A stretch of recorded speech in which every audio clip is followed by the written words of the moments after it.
ಅಲಮೇಲಮ್ಮನ ಶಾಪಕ್ಕಿಂತ ಭಯಂಕರ ಶಾಪದ ಕತೆ ಗೊತ್ತಾ? ಇವತ್ತಿಗೂ ಈ ಊರನ್ನು ಬೆಂಬಿಡದೆ ಕಾಡುತ್ತಿದೆ ಆಕೆಯ ನಿಟ್ಟುಸಿರು. ಮೈಸೂರು ಜಿಲ್ಲೆಯ ನಂಜನಗೂಡು ತಾಲೂಕಿನ ಕಳಲೆ ಗ್ರಾಮದಲ್ಲಿ ಇಟ್ಟಿಗೆ ಮಾಳಿಗಮ್ಮನ ಶಾಪದ ಜನಪದ ಕತೆ ಜೀವಂತ. ಅಭಿವೃದ್ಧಿ ಹಿಂದುಳಿದ ಗ್ರಾಮಕ್ಕೆ ಇತಿಹಾಸಕಾರರು ಸಂರಕ್ಷಣೆ ಬೇಡಿಕೆ. ಮೈಸೂರು ಜಿಲ್ಲೆಯ ನಂಜನಗೂಡು ತಾಲೂಕಿನ ಕಳಲೆ ಗ್ರಾಮ ಇಂದು ಕೇವಲ ಒಂದು ಹಳ್ಳಿಯಲ್ಲ, ಅದು ರಹಸ್ಯಮಯ ಇತಿಹಾಸ ಮತ್ತು ಬೆನ್ನು ಬಿಡದ ಶಾಪದ ಕಥೆಗಳ ಸಂಗಮವಾಗಿದೆ.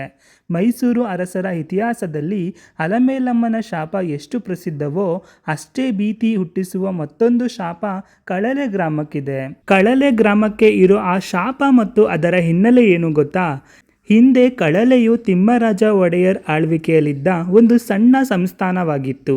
ಪೌರಾಣಿಕ ಕಥೆಗಳ ಪ್ರಕಾರ ಸಂಸ್ಥಾನದ ಪಟ್ಟಾಭಿಷೇಕದ ಸಮಯದಲ್ಲಿ ಅಧಿಕಾರದ ಆಸೆಯಿಂದ ಹಿರಿಯ ರಾಣಿಯು ತನ್ನ ಸವತಿಯ ಮಗನನ್ನು ಕೊಲೆ ಮಾಡಿಸಿದಳು ಎಂಬ ಕರಾಳ ಇತಿಹಾಸ ಗ್ರಾಮದಲ್ಲಿ ಹರಿದಾಡುತ್ತಿದೆ.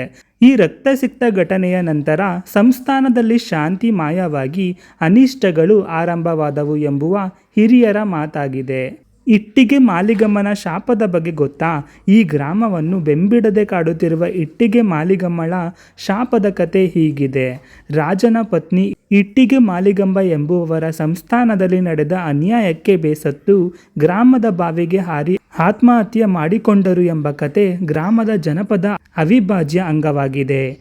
ಪ್ರಾಣ ಬಿಡುವ ಮುನ್ನ ಅವರು ಕಳಲೆ ಸಂಸ್ಥಾನದ ಹೆಣ್ಣು ಮಕ್ಕಳು ಸುಖವಾಗಿ ಬದುಕದಿರಲಿ, ಕೂಡ್ಲುಪುರ ಗದ್ದೆಯ ಮಣ್ಣು ರಕ್ತದ ಹೊಂಡವಾಗಲಿ ಮತ್ತು ಈ ಸಂಸ್ಥಾನ ಎಂದಿಗೂ ಅಭಿವೃದ್ಧಿ ಹೊಂದದಿರಲಿ ಎಂದು ಭೀಕರ ಶಾಪ ನೀಡಿದರು ಎನ್ನಲಾಗುತ್ತದೆ. ಬಾವಿಗೆ ಸುಣ್ಣ ಸುರಿದುಕೊಂಡು ಸತ್ತಳ ಆಕೆ. ಬಾವಿಗೆ ಸುಣ್ಣ ಸುರಿದುಕೊಂಡು ಅವರು ಜೀವತ್ಯಾಗ ಮಾಡಿದ ಸ್ಥಳವನ್ನು ಇಂದಿಗೂ ಗ್ರಾಮಸ್ಥರು ಸಮಾಧಿ ಎಂದು ಬಾವಿಗೆ ಸುಣ್ಣ ಸುರಿದುಕೊಂಡು ಅವರು ಜೀವತ್ಯಾಗ ಮಾಡಿದ ಸ್ಥಳವನ್ನು ಇಂದಿಗೂ ಗ್ರಾಮಸ್ಥರು ಸಮಾಧಿ ಎಂದು ಭಾವಿಸಿ ಪೂಜೆ ಸಲ್ಲಿಸುತ್ತಾರೆ. ಆದರೆ ಆ ಶಾಪದ ಪ್ರಭಾವ ಇಂದಿಗೂ ಮುಂದುವರಿದಿದೆ ಎಂದು ನಂಬುವ ಇಲ್ಲಿ ಜನ ಗ್ರಾಮದ ಮಹಿಳೆಯರು ಎದುರಿಸುತ್ತಿರುವ ಸಮಸ್ಯೆಗಳಿಗೆ ಮತ್ತು ಪುರಾಣದ ದೇವಾಲಯಗಳು ಹಾಳಾಗುತ್ತಿರುವುದಕ್ಕೆ ಈ ಶಾಪವೇ ಕಾರಣವೆಂದು ಇಂದಿಗೂ ನಂಬುತ್ತಾರೆ. 6,000 ಜನಸಂಖ್ಯೆಯ ಬೃಹತ್ ಗ್ರಾಮ.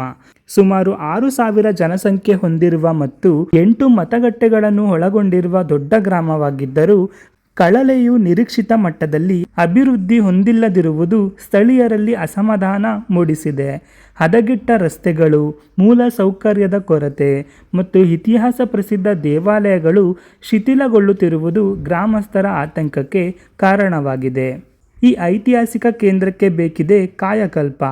ನಂಬಿಕೆಗಳು ಏನೇ ಇರಲಿ, ಸರ್ಕಾರ ಕನಿಷ್ಠ ಪಕ್ಷ ಇತಿಹಾಸದ ಪ್ರಸಿದ್ಧ ತಾಣಗಳನ್ನಾದರೂ ಸಂರಕ್ಷಿಸಬೇಕು ಎಂದು ಇತಿಹಾಸಕಾರ ಗುರುಸ್ವಾಮಿ ಸೇರಿದಂತೆ ಹಲವರು ಆಗ್ರಹಿಸಿದ್ದಾರೆ. ಒಟ್ಟಾರೆಯಾಗಿ ಜನಪದ ನಂಬಿಕೆ, ರಾಜವಂಶದ ಕಥೆಗಳು ಮತ್ತು ಸಾಮಾಜಿಕ ಹಿಂದುಳಿದಿರುವಿಕೆಯ ನಡುವೆ ಕಳಲೆ ಗ್ರಾಮವು ಇಂದಿಗೂ ಒಂದು ನಿಗೂಢ ಲೋಕದಂತೆ ಇತಿಹಾಸ ಪ್ರಿಯರನ್ನು ತನ್ನತ್ತ ಸೆಳೆಯುತ್ತಿದೆ.